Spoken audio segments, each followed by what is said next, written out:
Good evening friends. आज जो topic अपन पढ़ रहे हैं उसका नाम है डाइलेक्ट्रिक। तो अपन ने ऐसा पढ़ा है कि कैपेसिटर के अंदर डाइलेक्ट्रिक लगाया जाता है। तो जो डाइलेक्ट्रिक होता क्या है, तो एक नॉन कंडक्टिंग मटेरियल है। जैसे कोई मान लो कि कागज है, ठीक है, कपड़ा है, लकड़ी है, वैक्स है, पेपर है, माइका है, ठीक है। तो इनमें से कोई सी भी चीज जो कि नॉन कंडक्टिंग होगी वो क्या कहलाएगी, वो डाइलेक्ट्रिक कहलाएगी। अब डाइलेक्ट्रिक जो है वो करंट तो एक जगह से दूसरी जगह पर नहीं ले जा पाती, लेकिन इलेक्ट्रिक फील्ड ट्रांसफर कर देती है। अब इलेक्ट्रिक फील्ड कैसे ट्रांसफर करती है, तो जैसे इस साइड उसकी प्लेट प्लस हो गई तो इस साइड माइनस हो जाएगी कैपेसिटर की। तो ये जो माइनस है इसके पास में डाइलेक्ट्रिक रखोगे तो वो प्लस हो जाएगी और उस वाली साइड में प्लेट माइनस हो जाएगी। तो अल्टीमेटली ये वाला जो माइनस यहाँ था वो उस साइड शिफ्ट हो गया, ठीक है। तो अभी समझाता हूँ उसका मतलब। तो ये करंट एक जगह से दूसरी जगह नहीं भेजेगी, प्लेट से प्लेट टच है और बीच में डाइलेक्ट्रिक भरा है, तो ऐसा नहीं हुआ कि इधर का करंट उधर चला जाए, लेकिन इधर का इलेक्ट्रिक फील्ड उस साइड चला जाता है कैपेसिटर में। तो हम क्या बोलते हैं कि they do not conduct electricity but they transfer electric field. फिर उसके बाद क्या बोल रहे हैं हम कि these substance do not possess free electrons, क्योंकि अगर फ्री इलेक्ट्रॉन्स होंगे तो फिर वो क्या हो जाएगी, कंडक्टिंग हो जाएगी। तो ये जो सब्सटेंस होते हैं इनके पास फ्री इलेक्ट्रॉन्स होते नहीं है, अगर होते भी हैं तो बहुत ही कम नंबर में होते हैं, इक्का दुक्का इलेक्ट्रॉन्स फ्री होते हैं। और जो इलेक्ट्रॉन्स होते हैं वो न्यूक्लियस से टाइटली बाउंड होते हैं, मतलब न्यूक्लियस से खिंचे हुए रहते हैं। अगर न्यूक्लियस से खिंचे हुए रहेंगे तो फिर इधर उधर घूमने का मौका नहीं मिलेगा, और मौका नहीं मिलेगा तो करंट नहीं बनेगा। तो हम बोलेंगे कि दे आर बैड कंडक्टर्स, ठीक है। जैसे माइका होता है, तुमने देखा होगा, अभ्रक बोलते हैं उसको। ऐसे यूं करके ऐसे करें तो वो छोटे छोटे चमकदार, कुछ लोग शर्ट पे भी लगा लेते हैं उसको, मेकअप के भी काम में आता है वो, जो चेहरे चमकते हैं उस पर। तो बिल्कुल ही बारीक माइका रहती है, वो नॉन कंडक्टिंग है, उसको अपन डाइलेक्ट्रिक के रूप में इस्तेमाल करते हैं। और पेपर कैपेसिटर्स में तो यूज करते हैं ये पेपर को। तो जो डाइलेक्ट्रिक्स होते हैं वो दो प्रकार के होते हैं, ठीक है। पहले को बोलते हैं नॉन पोलर डाइलेक्ट्रिक, दूसरे को बोलते हैं पोलर डाइलेक्ट्रिक। तो हमने क्या समझा, डाइलेक्ट्रिक नॉन कंडक्टिंग है, वो इलेक्ट्रिसिटी नहीं ले जा पाता पर इलेक्ट्रिक फील्ड ट्रांसफर कर देता है। तीसरे नंबर पे या तो उसमें बहुत कम इलेक्ट्रॉन्स होते हैं या फिर होते ही नहीं है, और जो होते हैं वो सारे के सारे न्यूक्लियस से बाउंडेड होते हैं। डाइलेक्ट्रिक दो प्रकार का है, पोलर और नॉन पोलर। तो अब यहां तक आप नोट कर लीजिए पहले, ठीक है, फिर उसके आगे देखते हैं। पॉज दबा दें।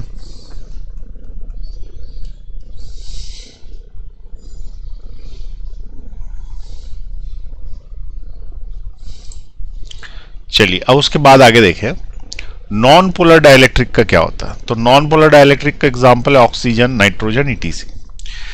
उनका डायपोल मोमेंट जीरो होता है। अब सबसे पहली चीज डायपोल मोमेंट क्या होता है, तो डायपोल मोमेंट पी होता है, P equal to Q into L, charge into length of the dipole, that is called the dipole moment, वो जीरो होता है। दूसरी चीज, इनका जो सेंटर ऑफ पॉजिटिव चार्ज होता है वो सेंटर ऑफ निगेटिव चार्ज से मिलता है नॉर्मल कंडीशंस में, इसलिए इनमें डायपोल मोमेंट जीरो होता है। अब ये थोड़ी समझने की बात है, तो इसको मैं थोड़ा समझा देता हूं पहले आपको।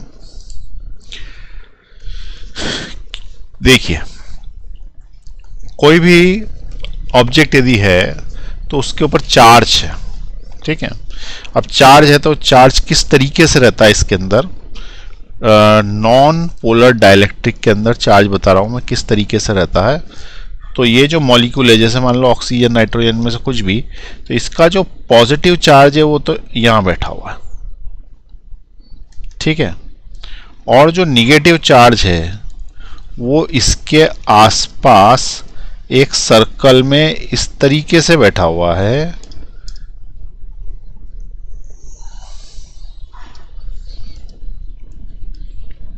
ये सर्कल में इस तरीके से बैठा हुआ है कि पॉजिटिव चार्ज उसके सेंटर पे, ठीक है, निगेटिव चार्ज कहां बैठा हुआ, यहां बैठा हुआ। अब निगेटिव चार्ज का यदि मैं तुमसे बोलूं कि सेंटर कहां पे है, where is the centre of negative charge, centre of negative charge कहां है, तो हम ऐसा बोल सकते हैं कि वो सेंटर पे ही है। ऐसा इसलिए क्योंकि इसका सेंटर है कहां पे, सेंटर पे। और where is the centre of positive charge, तो वो भी सेंटर पे ही है। क्योंकि सेंटर पे ही तो बैठा है। तो सेंटर ऑफ पॉजिटिव चार्ज और सेंटर ऑफ निगेटिव चार्ज क्या हो गए, कॉन्साइड हो गए।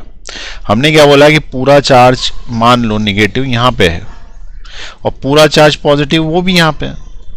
तो जब निगेटिव और पॉजिटिव दोनों ही चार्ज यहाँ है तो centre of negative charge and centre of positive charge कॉन्साइड्स।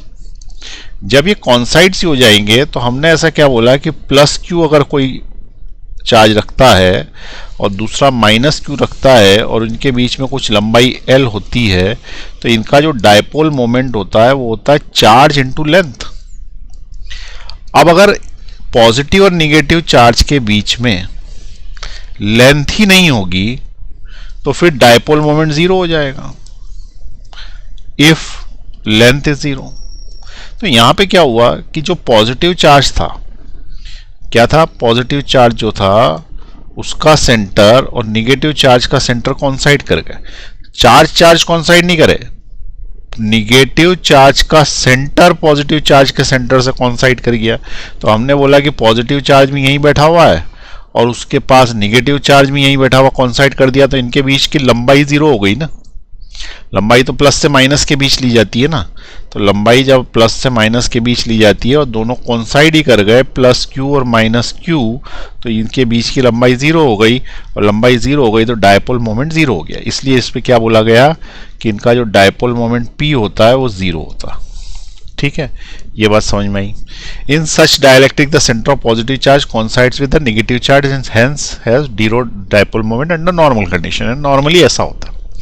लेकिन अपन क्या करते हैं कि ये जो बना हुआ है ना, इस पे हम क्या करते हैं कि एक इलेक्ट्रिक फील्ड लगाते हैं। ये निगेटिव चार्ज है, इस पे हमने क्या किया, एक इलेक्ट्रिक फील्ड लगाया। तो इलेक्ट्रिक फील्ड लगाया किस डायरेक्शन में, मान लो इस डायरेक्शन, ये इलेक्ट्रिक फील्ड लग गया इसके ऊपर। अब इलेक्ट्रिक फील्ड जब लग गया तो होगा क्या कि इलेक्ट्रिक फील्ड का अपना कुछ डायरेक्शन होता, तो वो होता पॉजिटिव से निगेटिव की ओर। इसका वाला ऐसा मान सकते हो कि इधर साइड निगेटिव है, इधर साइड पॉजिटिव है। अब क्या हुआ कि ये जो निगेटिव चार्ज थे ना, ये इस तरीके से गोल गोल थे इसके आसपास, ये सारे के सारे क्या होगा कि इस पॉजिटिव की तरफ खींचेंगे। ठीक है, ये सारे के सारे क्या होगा, इस पॉजिटिव की तरफ खींचेंगे। अब यदि ये पॉजिटिव की तरफ खींचे तो इलेक्ट्रिक फील्ड तो वैसे ही है जैसा था, उसका कुछ नहीं हुआ, लेकिन इसका जो सेंटर है वो निगेटिव की तरफ खींचा और ये सारे के सारे इस तरफ खींचे। तो इनका जो एक गोला था और जो सेंटर था ना, बिगड़ गया। अब क्या हो गया कि निगेटिव चार्ज वाले इस तरीके से जम गए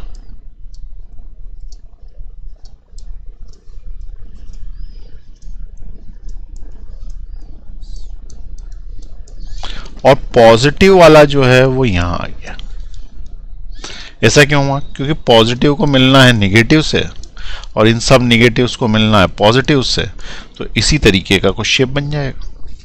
तो अब क्या प्रॉब्लम हुई कि जो निगेटिव चार्ज पार्टिकल्स का सेंटर था वो अब यहां आ गया है। इसका मतलब हम ये बोल सकते हैं कि निगेटिव चार्ज पार्टिकल का सारा चार्ज यहां कंसंट्रेटेड मान सकते हैं और पॉजिटिव का इधर आ गया, तो इनके बीच में दूरी आ गई ना अब की बार।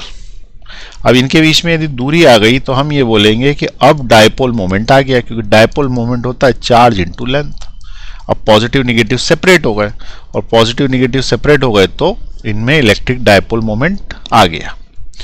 तो here dipole moment is not zero, dipole moment अब जीरो नहीं हुआ। ठीक है, तो पॉजिटिव और निगेटिव चार्ज ना तो पहले कॉन्साइड करते थे ना भी करते थे, पर उनके सेंटर कॉन्साइड करते थे। अब उनके क्या हुआ, सेंटर ही इलिप्टिकल हो गया, तो इसका सेंटर इधर चला गया और ये जो पॉजिटिव उधर चल दिया, तो there is a net dipole moment. लेकिन ये तब तक ही है जब तक इलेक्ट्रिक फील्ड लगा हुआ है। इलेक्ट्रिक फील्ड हटाएंगे, वापस पुरानी स्टेप पे आ जाएंगे। ठीक है, तो इलेक्ट्रिक फील्ड लगाने के बाद ये स्टेजेस आ जाती है। क्लियर हुई ये बात? चलिए अब ये वाला लिख लें, नॉन पोलर डाइलेक्ट्रिक लिख लें, पॉज दबा के डायग्राम भी बना लें। नीचे ले रहा हूं मैं, इसको भी बना लें और नीचे ले रहा हूं। हाँ, अब यहां पे समझे, when a non-polar dielectric is subjected to electric field, the positive charge of the each molecule is shifted in the direction of electric field and negative in opposite direction, जो अभी बताया। The molecules are now set to be polarized and arranged in a become a electric dipole. The molecules are now set to be polarized. अब polarized हो गया हो, polarisation का मतलब क्या, एक तरफ प्लस का हो जाना, दूसरी तरफ माइनस का हो जाना, इसी को पोल्स बोलते हैं। पोल्स क्रिएट होना है, पोलराइजेशन हो जाना। तो एक तरफ क्या हो गया, प्लस इकट्ठे हो गए, एक तरफ माइनस इकट्ठे हो गए। तो the molecules of the material are set to be have induced dipole moment. Induced dipole moment is proportional to the strength of electric field. ये जो आया ना, ये डायपोल मोमेंट कैसा है, ये इंड्यूस्ड है, यानी कि किसी ने प्रेरित किया, थोड़ी देर के लिए है। और ये इस बात पर निर्भर करता है कि इलेक्ट्रिक फील्ड कितना बलवान है। जैसे इलेक्ट्रिक फील्ड बहुत ज़्यादा कर दोगे ना, तो इनके बीच में दूरी और ज़्यादा बढ़ जाएगी, ज़्यादा डायइलेक्ट्रिक मोमेंट होगा। अगर इलेक्ट्रिक फील्ड कमज़ोर हो गया तो ये प्लस माइनस वापस मिलने लग जाएंगे, तो पुरानी स्थिति में आ जाएंगे। तो ये वाली जो स्थिति है पुरानी स्थिति, इसमें वापस आ जाएंगे नई स्थिति से। और जितना ज़्यादा इलेक्ट्रिक फील्ड पावरफुल होगा, उतना ज़्यादा उनके बीच में सेपरेशन बढ़ाएगा। तो higher is the electric field, higher is the dipole moment. Electric field, higher is the dipole moment. ठीक है, ये समझ में आ गई यहां तक बात। चलिए, तो ये वाला क्या कहलाएगा, नॉन पोलर। अब ये भी लिख लें इसके अंदर, पॉज दबा के। चलिए, उसके बाद नेक्स्ट जो होते हैं वो होते हैं पोलर डाइलेक्ट्रिक्स। ठीक है, तो अगली हेडिंग डाले पोलर डाइलेक्ट्रिक्स। अब पोलर डाइलेक्ट्रिक्स जो होते हैं उसमें क्या होता है कि जो सेंटर ऑफ पॉजिटिव चार्ज है और निगेटिव चार्ज है शुरू से ही कॉन्साइड नहीं करता। जैसे नॉन पोलर में तो क्या था कि उसका जो गोला था उसी के सेंटर पे था। इसमें ऐसा नहीं होता, इसमें नॉर्मल कंडीशंस में ही इलेक्ट्रिक डायपोल मोमेंट होता है।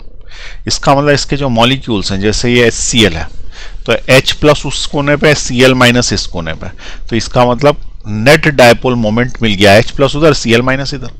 लेकिन क्या होता है, जितने मॉलिक्यूल्स होते हैं ना वो रेंडमली अरेंज्ड होते हैं, और जब रेंडमली अरेंज्ड होते हैं तो उनका नेट इलेक्ट्रिक डायपोल मोमेंट 0 होता है। पहले केस में तो क्या था, वो सिमेट्रिकली अरेंज था, गोले में गोला अंदर था, चार्ज इस तरीके से बैठा हुआ था कि डायपोल मोमेंट 0 आ रहा था मॉलिक्यूल का। लेकिन अब मॉलिक्यूल में क्या हो रहा है कि पॉजिटिव चार्ज एक तरफ, निगेटिव चार्ज एक तरफ है तो सही, लेकिन हर मॉलिक्यूल अलग अलग ओरिएंटेशन में बैठा और करोड़ों मॉलिक्यूल्स, तो नेट इलेक्ट्रिक डायपोल मोमेंट 0 हो गया।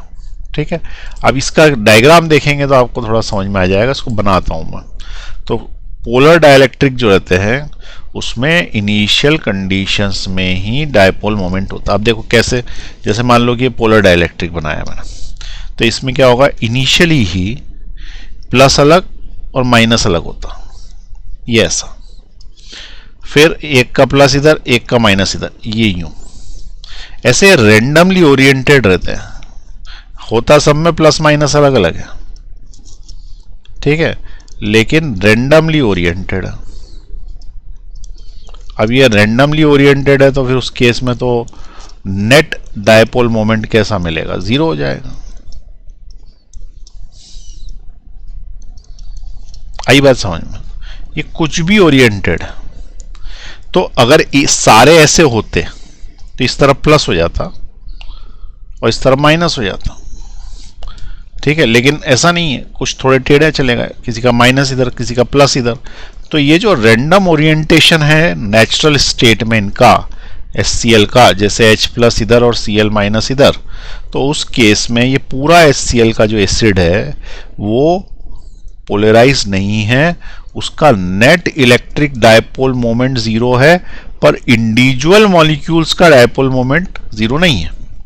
तो हम क्या बोलेंगे, in such dielectric the centre of positive charge and centre of negative charge do not कॉन्साइड।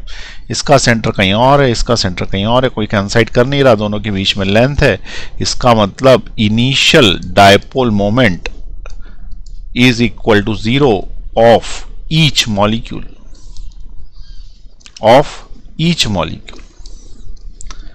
Her molecule का जीरो है, लेकिन मॉलिक्यूल का जीरो नहीं है। Initial dipole moment of each molecule is not zero, ठीक है। बट फॉर होल सब्सटेंस, पूरे पदार्थ के लिए, पूरे मटेरियल के लिए पी नेट जीरो है। क्यों? Due to random orientation. आ रही बात समझ में? रैंडम ओरिएंटेशन के कारण ऐसा होता है। यहां पे क्या लिखा है, हेडिंग डाल दी ना आपने, डायपोल और डाइलेक्ट्रिक। इसमें क्या लिखा है? As such molecules have a permanent dipole moment. इनकी परमानेंट डायपोल मोमेंट है किनका? मॉलिक्यूल्स का, लेकिन सब्सटेंस का नहीं है। तो under ordinary condition the dipole moment are randomly oriented throughout the material and no external effect can be observe. कोई एक्सटर्नल इफेक्ट इसमें दिखता नहीं, ठीक है। अब इसको नोट कर लें, फिर मैं नीचे ले रहा हूं, डायग्राम ही बना लें। चलिए, अब अपन ने क्या किया कि ये जो डाइलेक्ट्रिक था ना, इसके ऊपर इलेक्ट्रिक फील्ड लगा दी, इसके ऊपर इलेक्ट्रिक फील्ड लगा दी, ये ऐसे। अब जब इलेक्ट्रिक फील्ड ऐसे लगाओगे किसी पे भी, तो उसके ऊपर टॉर्क आने लगेगा। ये इलेक्ट्रिक फील्ड लगाई अब अपन ने, अब लगाई। जब इलेक्ट्रिक फील्ड लगाओगे तो तुम जैसे मान लो ये वाला कंसीडर करो, ठीक है। ये यूं करके ऐसे है, ये प्लस है, ये माइनस है, और मान लो कि इलेक्ट्रिक फील्ड यूं लगा हुआ, एक ही कंसीडर करें। तो electric field is always positive to negative. अब ये निगेटिव उसको अट्रैक्ट करेगा तो इसके ऊपर एक फोर्स लगेगा, F is equal to Q E. ये निगेटिव इस पॉजिटिव से अट्रैक्ट होगा तो F is equal to Q ई।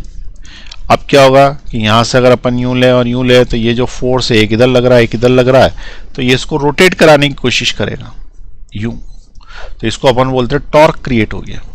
जब टॉर्क क्रिएट हो जाएगा तो ये सारे के सारे मॉलिक्यूल्स क्या होंगे? सीधा होने की कोशिश करेंगे यूं। तो ये सब सीधे होने की कोशिश करेंगे। अगर ये सब सीधे हो गए तो हम बोलेंगे कि इलेक्ट्रिक फील्ड में सब सीधे हो गए। तो वो सब जब सीधे हो गए तो कैसे दिखेंगे? तो सारे के सारे सीधे होने के बाद जो है वो ऐसे हो जाएंगे, ठीक है। किसी का भी अलाइनमेंट बिगड़ा हुआ नहीं है। और कैसे डायरेक्शन कैसा आएगा उनमें फील्ड के हिसाब से? तो ये जैसे लाइन मैंने खींची, इलेक्ट्रिक फील्ड की है ये, ठीक है। ये लाइन इलेक्ट्रिक फील्ड की मान लें, इलेक्ट्रिक फील्ड ऐसा है। तो ये इलेक्ट्रिक फील्ड अगर है तो हमें ऐसा पता है कि इलेक्ट्रिक फील्ड प्लस से माइनस की तरफ होता है। अब इलेक्ट्रिक फील्ड यदि प्लस से माइनस की तरफ होगा तो यहाँ इसका निगेटिव आ जाएगा, और ये निगेटिव है ना, तो यहाँ पॉजिटिव आ जाएगा। और ये इस तरीके से अरेंज हो जाएंगे, ये पॉजिटिव, ये निगेटिव, ये पॉजिटिव, ये निगेटिव, ये पॉजिटिव, ये प्लस, ये प्लस, ये प्लस, ये सब माइनस, ठीक है। तो ये जब इस तरीके से अरेंज हो जाते हैं तो हम ये बोलेंगे कि ये डायपोल मोमेंट, इसमें नेट डायपोल मोमेंट आ गया, ठीक है। तो now it has net dipole moment. अब ये जो मटेरियल है, इस मटेरियल में नेट डायपोल मोमेंट है, ठीक है। और नेट डायपोल मोमेंट होता किसकी तरफ है? माइनस से प्लस की तरफ होता। तो इसमें नेट डायपोल मोमेंट, क्योंकि ये सरफेस पूरी माइनस हो गई इसकी, उधर वाली सरफेस जो है अपोजिट वाली पूरी की पूरी प्लस हो गई, इंड्यूस हुआ है, ठीक है। तो नेट डायपोल मोमेंट कहाँ आ गया? इस मटेरियल के अंदर नेट डायपोल मोमेंट आ गया। क्लियर हुई बात? तो ये जो मटेरियल है अब कैसा कहलाएगा? पोलराइज कहलाने लगेगा, ठीक है। Now net dipole moment is not zero, ठीक है। अच्छा, अब जितना ज्यादा इलेक्ट्रिक फील्ड होगा उतना बढ़िया अलाइनमेंट होगा। मान लो थोड़ा सा भी कमजोर तुमने इलेक्ट्रिक फील्ड किया ना, तो एक आध कोई ऐसा हो जाएगा जो कि ऐसे ऐसे रेंज हो गया, थोड़ा सा टेढ़ा हो सकता है, ये थोड़ा सा टेढ़ा। लेकिन तुम्हारा इलेक्ट्रिक फील्ड दमदार होगा ना तो सब सीधे हो जाएंगे। जैसे कि टीचर दमदार होता है, कड़क टीचर आ जाता है तो सब लोग सामने देखने लग जाते हैं ना। और टीचर जो है वो खुद ही बातें कर रहा है तो कोई इधर देख रहा, कोई इधर देख रहा है, इलेक्ट्रिक फील्ड ही कमजोर है तो सब इधर उधर देखने लग जाते हैं। तो इस तरीके से higher is the electric field, better is the alignment. ठीक है, चलिए ये भी लिख लीजिए कि पोलर डाइलेक्ट्रिक को इलेक्ट्रिक फील्ड में रखने से क्या होता। तो when a polar dielectric is subjected to an external electric field, then electric field exert torques on the dipole tending to align them in the direction of the field. Greater is the electric field, greater is the alignment. और ये वाला जो है ये aligned dipoles in electric field का diagram है। ठीक है,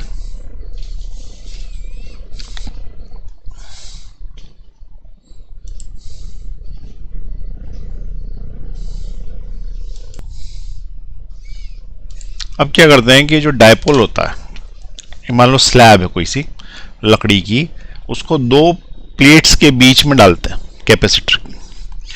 तो होता क्या है कि जो इलेक्ट्रिक लाइंस ऑफ फोर्सेस दो प्लेट्स के बीच में बनी हुई है, प्लस और माइनस के बीच में, वो उसमें से गुजर के जाने लग जाती। ठीक है, जैसे दो ब्रेड के बीच में मक्खन लगा दो तो ब्रेड में से लाइन निकल के मक्खन के थ्रू जो है दूसरी ब्रेड पे चली जाएगी। इस तरीके से डायपोल बीच में फंस जाता। अब क्या होता है कि सारी लाइनें इधर से उधर नहीं जा पाती, कुछ इधर से इधर जाती हैं। जैसे 6 लाइनें तो 3 तो चली गई, और 3 ने क्या किया कि हाफ पाथ पे ब्रेक हो गई, प्लस से माइनस, और उसके बाद उधर माइनस से प्लस उधर चालू हो गई, बीच में डाइलेक्ट्रिक में लाइन ही नहीं है। ऐसा होने के कारण क्या होता है कि इलेक्ट्रिक डायपोल जो होता है, जो मटेरियल है उसके अंदर जो इलेक्ट्रिक फील्ड आता है वो 100% नहीं आ पाता जितना कि उसको दिया जाता। तो उसको बोलते हैं कि वो आता है E नॉट बाय के। जैसे E नॉट अपन ने इलेक्ट्रिक फील्ड लगाया तो E नॉट पूरा नहीं आएगा, उसके अंदर इलेक्ट्रिक फील्ड कमजोर होगा, वो होगा E नॉट बाय के। अब कितना कमजोर होगा, it depends upon the dielectric constant, उसी को डाइलेक्ट्रिक कांस्टेंट बोलते हैं। तो हम कैपेसिटर के अंदर यदि डाइलेक्ट्रिक को डालेंगे तो उसका डायग्राम कैसे दिखेगा और उस पर कितना चार्ज इंड्यूस होगा, इसको अपन एक फॉर्मूला से डिराइव करते हैं, इसको एक देखते हैं। ठीक है, तो अब अपन क्या बोल रहे हैं, इलेक्ट्रिक डायपोल या फिर इलेक्ट्रिक डायपोल क्या, डाइलेक्ट्रिक बिटवीन द प्लेट्स। ठीक है, dielectric between the plates. Dielectric को प्लेट्स के बीच में डाला, डाइलेक्ट्रिक बिटवीन द प्लेट्स। तो देखें, ये मैंने एक प्लेट बनाई और एक डाइलेक्ट्रिक इसके अंदर डाला, उसके बाद एक दूसरी प्लेट बना दी है। अब क्या किया है कि ये जो प्लेट बनी है, ये वाली जो प्लेट है, इसको मैंने दिया पॉजिटिव चार्ज, और इसके पास वाली जो प्लेट है इसको दिया नेगेटिव चार्ज। ठीक है,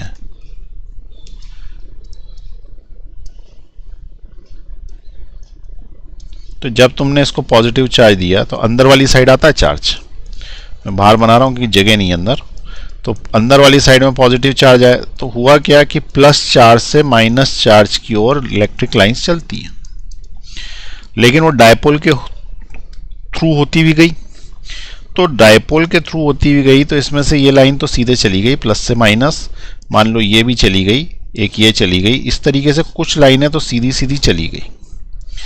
लेकिन क्या होगा कि डायपोल की सरफेस पे यहाँ पे निगेटिव चार्ज इंड्यूस हो जाएगा, पॉजिटिव पड़ोस में बैठा ना, तो निगेटिव चार्ज इंड्यूस हो जाएगा।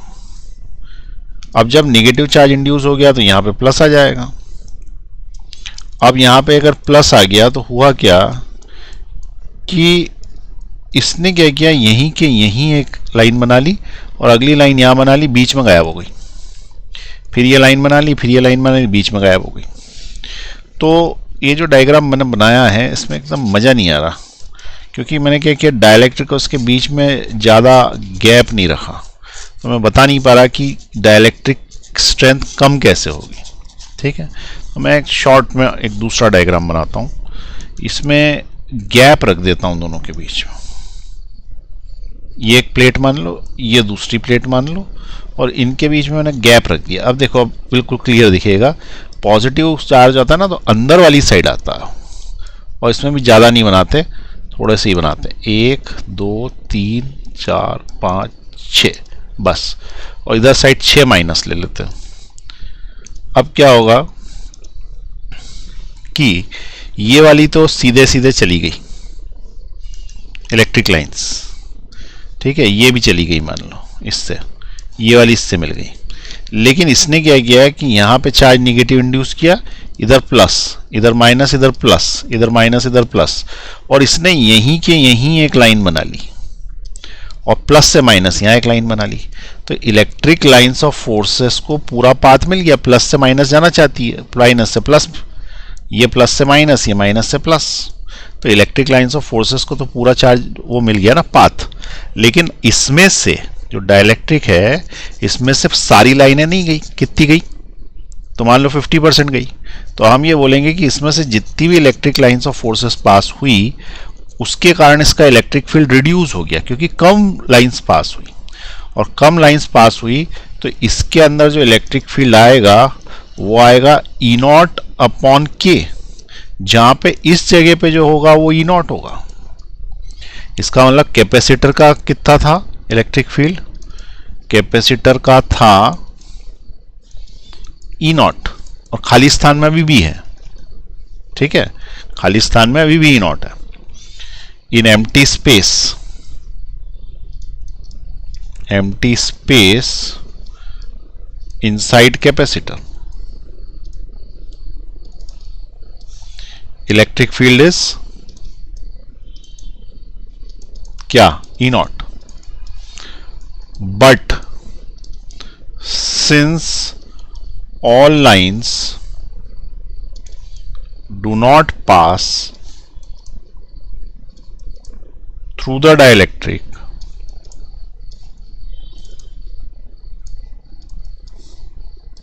so the electric field inside it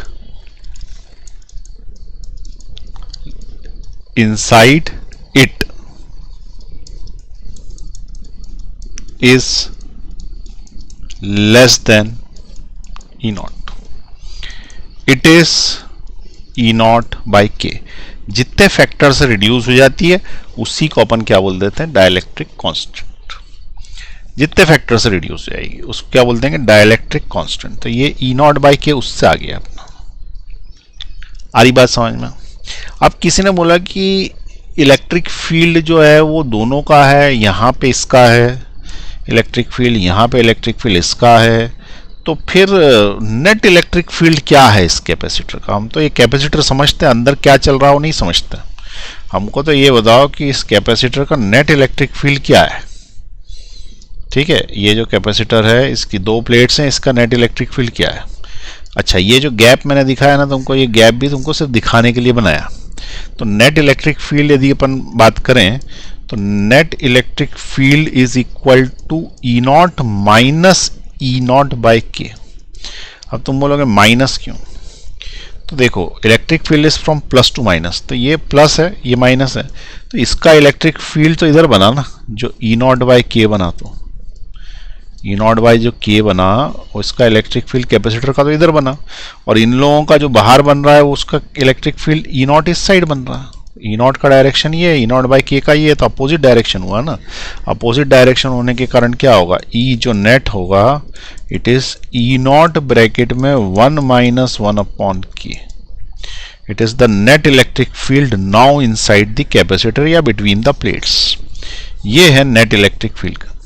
अब हमको ऐसा पता है कि इलेक्ट्रिक फील्ड हमेशा चार्ज के डायरेक्टली प्रोपोर्शनल होती है। इलेक्ट्रिक फील्ड चार्ज से प्रोपोर्शनेट होती है, हाँ कि नहीं? अरे ई का कोई सा ही फॉर्मूला लिख लो, 1/4πε0 Q/r², पॉइंट चार्ज के लिए। तो इलेक्ट्रिक फील्ड हमेशा ही चार्ज के डायरेक्टली प्रोपोर्शनल होती है, ऑलवेज, हर केसेस में। इसका मतलब अगर तुम चाहो तो कांस्टेंट इंट्रोड्यूस करके यहाँ पे कांस्टेंट को कुछ और डाल दो, के डैश डाल दो, के डैश क्यू लिख सकते हो ऐसा। अब जैसे मान लो मेरे को ई नेट लिखना है, ठीक है ना, ई नेट लिखना है, तो मैं इसको लिखूंगा E net is equal to Q not dash, ये नेट हो गया। और ई सिर्फ लिखेंगे तो आएगा E equal to K Q, ठीक है, E equal to K Q, ये ई नॉट, ये ई नॉट, क्यू नॉट, और वो क्यू नॉट डैश है। तो ये basically it is for induced charge. Induced charge है इसके अंदर क्या, क्यू नॉट डैश, और चार्ज सिर्फ बात की जाए तो चार्ज है इसका क्यू नॉट। क्लियर हुई बात। अब ये जो ई नेट है इसकी जगह मैं लिख सकता हूं के dash Q not dash which is equal to E not की जगह लिख सकते हैं के क्यू नॉट, ब्रैकेट में 1 - 1 अपॉन के, ये डैश है, ये भी है, नया कांस्टेंट डाला ना मैंने, तो के डैश से के डैश कर गया, कांस्टेंट जो भी होगा वो। तो इसका मतलब क्या हुआ, induced charge is equal to Q not 1 - 1 upon K. ये फॉर्मूला आता है इंड्यूस्ड चार्ज का। तो अगर कोई पूछे कि इंड्यूस्ड चार्ज ऑन डाइलेक्ट्रिक कितना होगा, तो इंड्यूस्ड चार्ज ऑन डाइलेक्ट्रिक का ये फॉर्मूला है, it depends upon the dielectric constant of the material, कि वो कितना इंड्यूस करेगा अपने आप में। जैसे किसी को तुमने प्रेरित किया कि भाई तुम सच बोलो, तो वो मटेरियल पे डिपेंड करता है कि वो कितना सच बोलेगा, कितना इंड्यूस हुआ तुमसे, प्रेरित हुआ तो थोड़ा इंड्यूस होगा, हो सकता है बिल्कुल ना हो सकता है 100% इंड्यूस हो जाए। तो अगर मैं बोलूँ कि K is equal to infinite है, इसका मतलब मेटल है, तो उस केस में इंड्यूस चार्ज जो है it is equal to Q not 1 - 1 upon infinity होगा, एनीथिंग अपॉन इन्फिनिटी होगा 0, इसका मतलब Q dash equal to Q 0। इसका मतलब अगर मेटल है तो 100% इंडक्शन है उसके अंदर, मेटल के केस में। तो मेटल में ऐसा मान लिया जाता है कि 100% इंडक्शन होता है, तो 100% मेटल के केस में। बाकी सब केसेस में जो है वो कम होता है थोड़ा सा,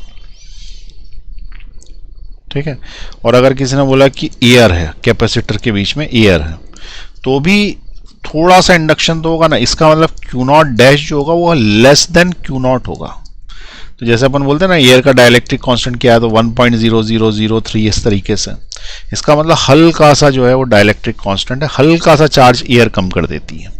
लेकिन थ्योरेटिकली अपन पूरा ले लेते हैं कि जितना चार्ज हमने दिया पूरा का पूरा ही इंड्यूस हो गया। तो हमने चार्ज दिया क्यू नॉट, इंड्यूस कितना हो गया क्यू नॉट डैश, और ये बराबर ही हो गया, क्योंकि तुम इसको क्या कर लेते हो, इसको तुम इनफाइनाइट मान लेते हो, एनीथिंग अपॉन इनफाइनाइट इज 0, तो इसका मतलब 100% मेटल के केस में, ठीक है। तो हम क्या बोलेंगे कि वैक्यूम के केस में क्यू नॉट डैश है, और बचे हुए केसेस में जो है इंड्यूस चार्ज थोड़ा सा कम आएगा, ठीक है।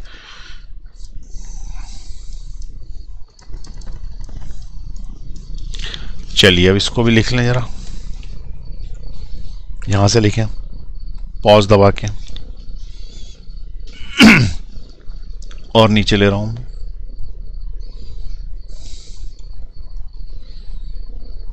पॉज दबाएं और नीचे ले रहा हूं।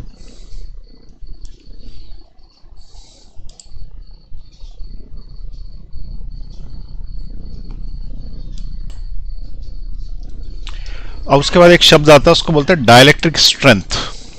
तो डाइलेक्ट्रिक स्ट्रेंथ क्या होती है, तो हमने क्या किया कि दो प्लेट्स ली और उनके बीच में पोलर या नॉन पोलर कोई सा भी डाइलेक्ट्रिक डाल दिया, डालने के बाद इलेक्ट्रिक फील्ड लगाया, तो क्या हुआ, लाइन होने लग गए सारे के सारे, या फिर एक इधर और एक इधर जाने लग गया।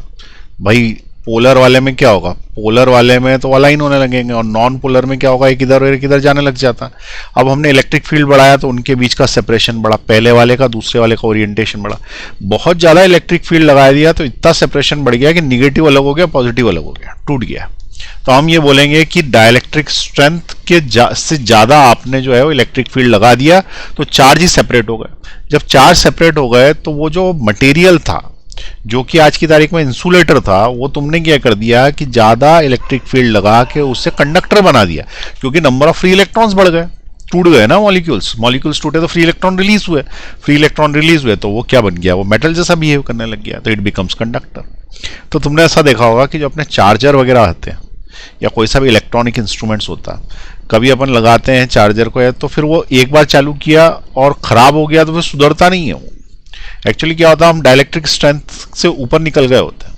कैपेसिटर में भी ऐसा होता है और भी चीज़ों में होता है, तो हम ज़्यादा कैपेसिटर की डाइलेक्ट्रिक स्ट्रेंथ से ऊपर निकल जाएंगे, वो अंदर से ब्रेक डाउन हो जाता है, फिर वो सुधर नहीं सकता। क्योंकि अंदर का मटेरियल तुमने जो भर रखा था, लकड़ी या कागज या कुछ भी जो कि इंसुलेटर था, वो कंडक्टर बन गया, तो डायरेक्ट करंट सप्लाई कर रहा है इधर से इधर, तो शॉर्ट सर्किट करेगा, तो फिर उसको रिप्लेस करना पड़ेगा। तो तुमको ये चीज समझ में आई डाइलेक्ट्रिक स्ट्रेंथ क्या होता है। तो देखिए यहाँ क्या लिखा है, when we increase electric field the polarization of dielectric increases. ठीक है, if we further increase electric field at stage is reached when electron breaks up from the molecules of the dielectric। electrons dielectric के molecule से break हो जाएंगे। at this stage the insulation of dielectric breakdowns, the nature of dielectric now changes from insulated insulator to conductor है वो, insulator to conductor due to the free electrons। ठीक है, अब जो मैक्सिमम इलेक्ट्रिक फील्ड तुम उसके ऊपर लगा सकते हो जिससे वो बचा रहे, टूटे नहीं डाइलेक्ट्रिक। टूटे मतलब ऐसे यूं टुकड़े नहीं हो जाते और कैडबरीज चॉकलेट जैसे, वो अंदर ही अंदर ब्रेक हो जाते हैं मॉलिक्यूल्स उसके। तो डाइलेक्ट्रिक ब्रेक ना हो मतलब मॉलिक्यूल्स ब्रेक ना हो, लेकिन बोलते हैं ब्रेक डाउन, तो ऐसा मत समझना। तो डाइलेक्ट्रिक अंदर से यदि ब्रेक ना हो, मॉलिक्यूल्स ब्रेक ना हो, तो वो लास्ट स्ट्रेंथ जो उसके ऊपर लगा सकते हैं, लास्ट इलेक्ट्रिक फील्ड जो लगा सकते हैं, उसको अपन बोलते हैं डाइलेक्ट्रिक स्ट्रेंथ। तो हर चीज की डाइलेक्ट्रिक स्ट्रेंथ अलग आती है। तो जितनी भी डाइलेक्ट्रिक स्ट्रेंथ आएगी तो तुमको बताएगा कि भाई इससे ज्यादा इलेक्ट्रिक फील्ड इसके ऊपर नहीं लगा सकते, ज्यादा लगाओगे टूट जाएगा, तो इट विल बिकम कंडक्टर, तुम्हारे काम का नहीं रह जाएगा। क्यों? क्योंकि तुम चाहते नहीं हो, तुम इलेक्ट्रिक फील्ड ट्रांसफर कराना चाहते हो पर तुम इलेक्ट्रिक करंट ट्रांसफर नहीं कराना चाहते, इसीलिए तो डाइलेक्ट्रिक यूज कर। ठीक है, चलिए अब देखें यहां पे अपन पढ़ें इसको।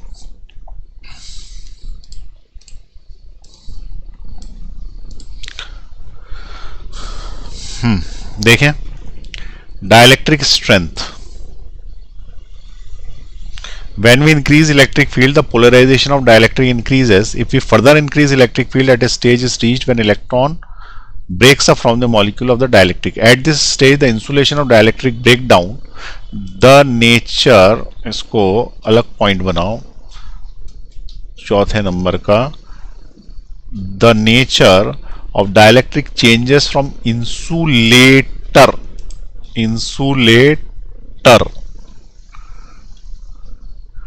to conductor due to the free electrons। ठीक है, चलिए लिख लीजिए। उसके बाद पॉज का बटन दबाएं, लिख लें। चलिए देखें अब क्या होगा। तो ये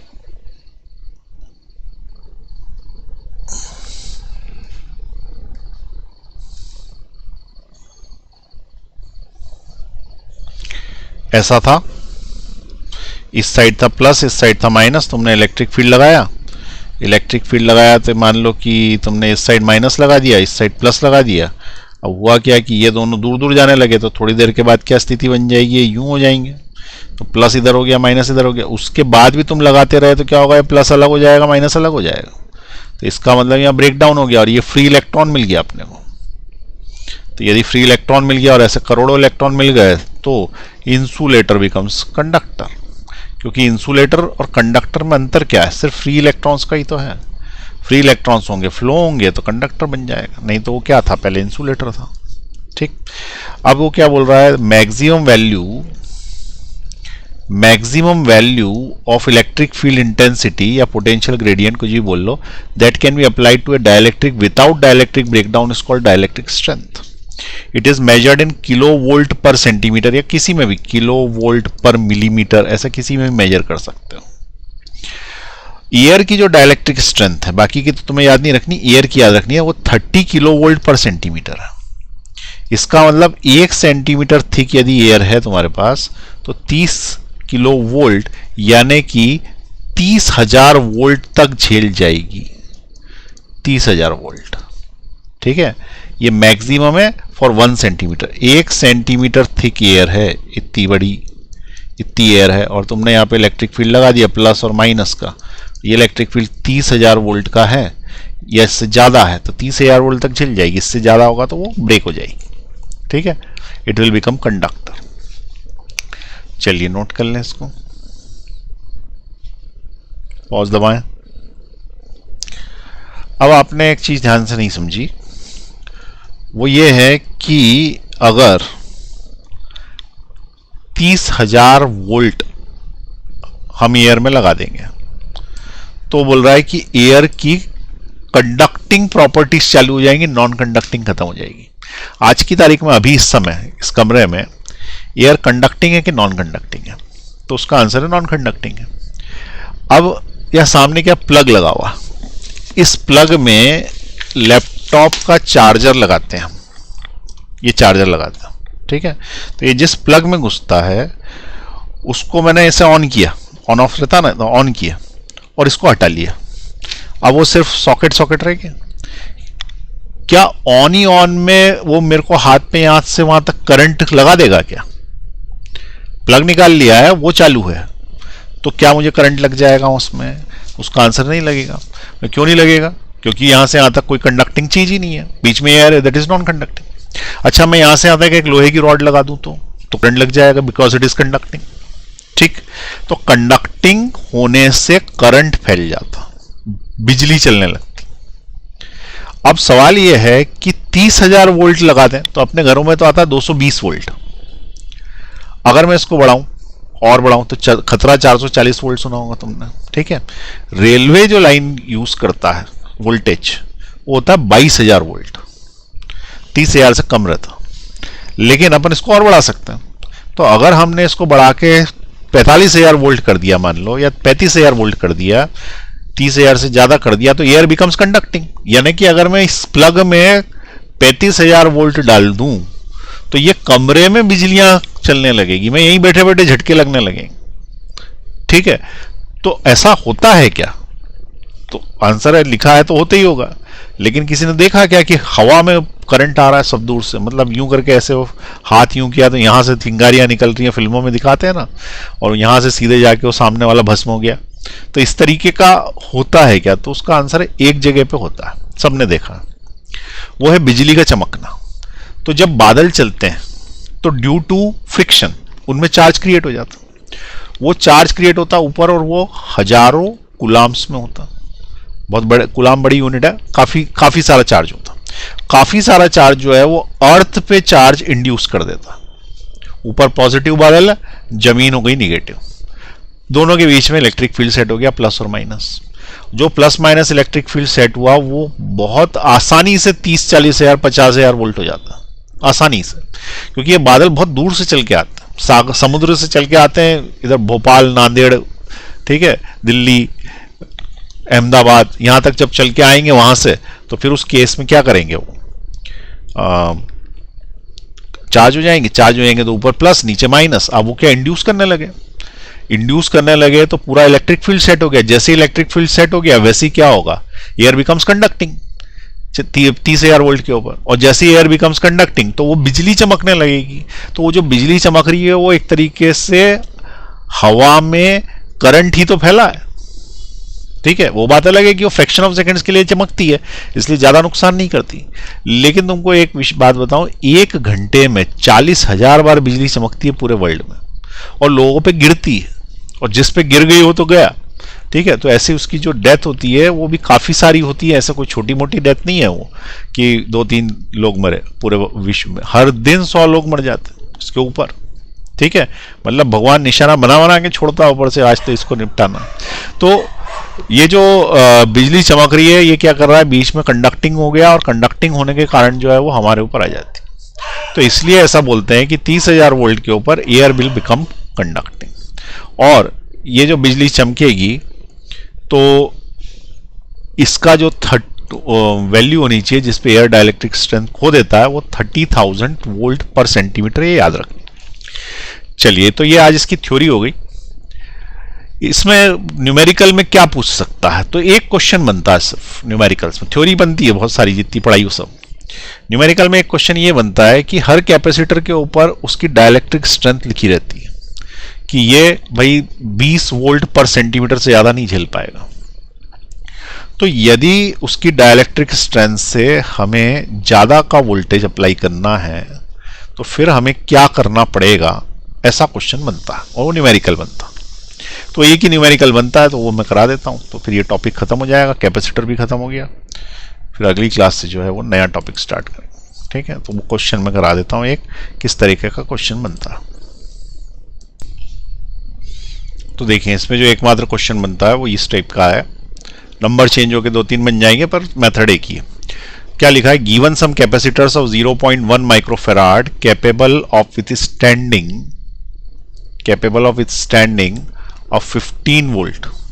मतलब क्या है, कैपेसिटर्स तुम्हारे पास बहुत सारे हैं लेकिन 15 वोल्ट से ज्यादा नहीं झेल पाते। अब क्यों नहीं झेल पाते, तो 15 वोल्ट पर मिलीमीटर होगा, दो प्लेटों के बीच की जो दूरी हो तो उन्हीं को पता है, उनने कैलकुलेट कर ली कि 15 वोल्ट पर मिलीमीटर, तो 1 मिलीमीटर की प्लेट विड्थ है, इसका मतलब 15 वोल्ट झेल पाएंगे। तो उसको डिवाइड करके लिखने की जरूरत नहीं है ना, किलो वोल्ट पर मीटर लिखने की क्या जरूरत है, मीटर तो मेजर कर चुके हैं ना डिस्टेंस बिटवीन द प्लेट्स, तो हमको सीधे सीधे लिख देते हैं कि 15 वोल्ट पे ब्रेक हो जाएगा। तो ये कहलाता है ब्रेकडाउन वोल्टेज। ठीक है, तो 15 वोल्ट पे यदि वो ब्रेक हो जाएगा तो पूछ रहा है कि भाई हमको 0.1 माइक्रोफेराड ही कैपेसिटी चाहिए, पर समस्या ये है कि हमारे पास जो अवेलेबल वोल्टेज है वो 60 वोल्ट है। अब 60 वोल्ट में हम जैसे ही उसको लगाएंगे एक अकेले कैपेसिटर का फटाका फूट जाएगा, डाइलेक्ट्रिक स्ट्रेंथ से ज़्यादा अपन ने इलेक्ट्रिक फील्ड अप्लाई कर दिया तो वो फूट जाएगा। तो आप कुछ ऐसा करो, कुछ कॉम्बिनेशन बनाओ कैपेसिटर्स का जिससे क्या हो कि 60 वोल्ट वो झेल सके लेकिन कैपेसिटी 0.1 माइक्रोफेराड की रहे जितनी की अकेले एक की होती है, और हमारे पास हजारों कैपेसिटर है, जितने चाहिए उतने लगा लो। तो उसने फिर ये पूछा है कि calculate the number of capacitors needed, minimum number of capacitor कितने चाहिए होंगे जिससे आप ये सिस्टम बना पाओगे। क्या सिस्टम बना पाओगे, नेट कैपेसिटी 0.1 माइक्रोफेराड की होनी चाहिए और 60 वोल्ट झेल सके। ठीक है, तो देखें कैसे बनाएंगे अपन। सबसे पहले क्वेश्चन में यह दिया है कि एक कैपेसिटर की स्थिति क्या है, तो एक अकेला जो कैपेसिटर है उसकी कैपेसिटी है 0.1 माइक्रोफेराड और ये 15 वोल्ट तक झेल पाता है मैक्सिमम, उसके बाद इसका पटाखा फूट जाता। ठीक है, 15 वोल्ट पे, और हम इसे चलाना चाहते हैं 60 वोल्ट पे, क्योंकि हमारे पास जो सप्लाई है वो कितने वोल्ट की है, 60 वोल्ट की सप्लाई है हमारे पास। तो हम तो 60 वोल्ट पे ही चलाएंगे, कोई ऑप्शन ही नहीं है हमारे पास।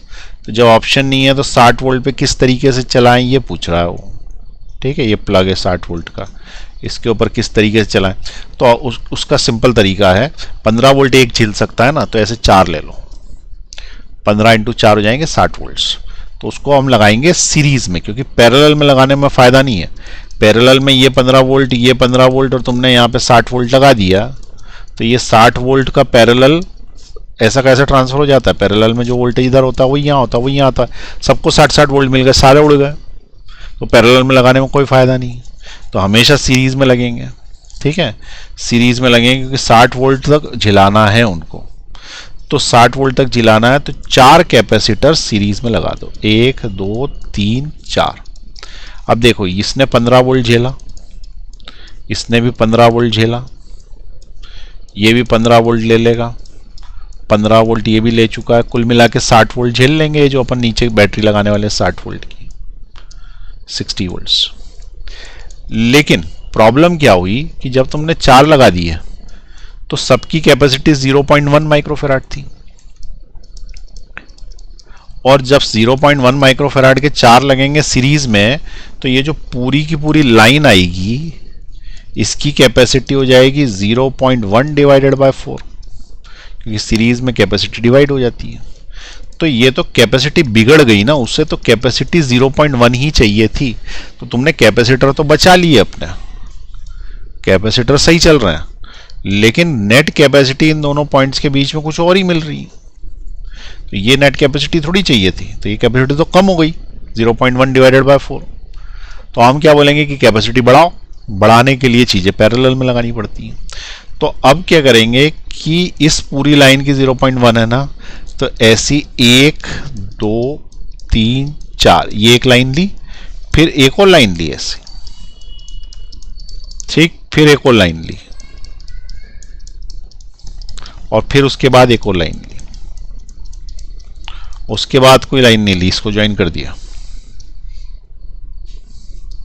ये लगाया बैटरी 60 वोल्ट की। अब ये बताओ कि क्या सबको 15 वोल्ट मिल रहा, तो हाँ 15 वोल्ट मिल रहा, क्योंकि 15 जोड़ेंगे वोल्टेज के हिसाब से, तो ये 15 15 60 हो रहा है, ऊपर भी जोड़ोगे 15 15 60 हो रहा है। 15, फिर ये 15, फिर ये 15, फिर ये 15, 60 हो गए ना। तो 60 वोल्ट्स तो हो रहा है। और कैपेसिटी तो इस पर्टिकुलर लाइन की कैपेसिटी 0.1/4, इसकी 0.1/4, इस लाइन की 0.1/4 और इस लाइन की 0.1/4, और ये पूरी की पूरी लाइनें आपस में पैरेलल में, ये 4 लाइनें पैरेलल में खींच गई ना। तो नेट कैपेसिटी इन सब का जोड़, और इन सबको अगर जोड़ दोगे तो 0.1/4 4 बार जोड़ोगे तो 0.1 ही मिल जाएगा ना, 0.1 माइक्रोफैराड। तो इसका मतलब यदि ये कैलकुलेशन ये इस तरीके से अरेंज कर दिया जाए, ठीक है, यदि इस तरीके से अरेंज कर दिया जाए तो उस केस में 0.1 माइक्रोफैराड की भी पड़ रही कैपेसिटी और सब जिंदा भी है, फूटा कोई नहीं। तो कितने कैपेसिटर लगे? तो 4 के 4 लगे ना, 16, 4 × 4 कुल मिला के कितने लगे? 16 कैपेसिटर्स लगे। ये इसका आंसर है। क्वेश्चन समझ में आया? एक 15 वोल्ट झेल पाता था तो हमने 4 लगा दिए 60 वोल्ट झेलने के लिए, लेकिन कैपेसिटी बिगड़ गई, कैपेसिटी कम हो गई, तो फिर हमने 4 लाइनें लगा दी एक के ऊपर एक, तो 4 लाइनें लगा दी तो कैपेसिटी वही होगी, और सब 15 × 4 60 वोल्ट झेलने लगे। ये डाइलेक्ट्रिक स्ट्रेंथ वाले क्वेश्चन का न्यूमेरिकल इस तरीके से बनता। ठीक है, चलिए नोट कर लीजिए इसको, पॉज दबाइए, नीचे ले रहा हूं मैं, पॉज दबाएं।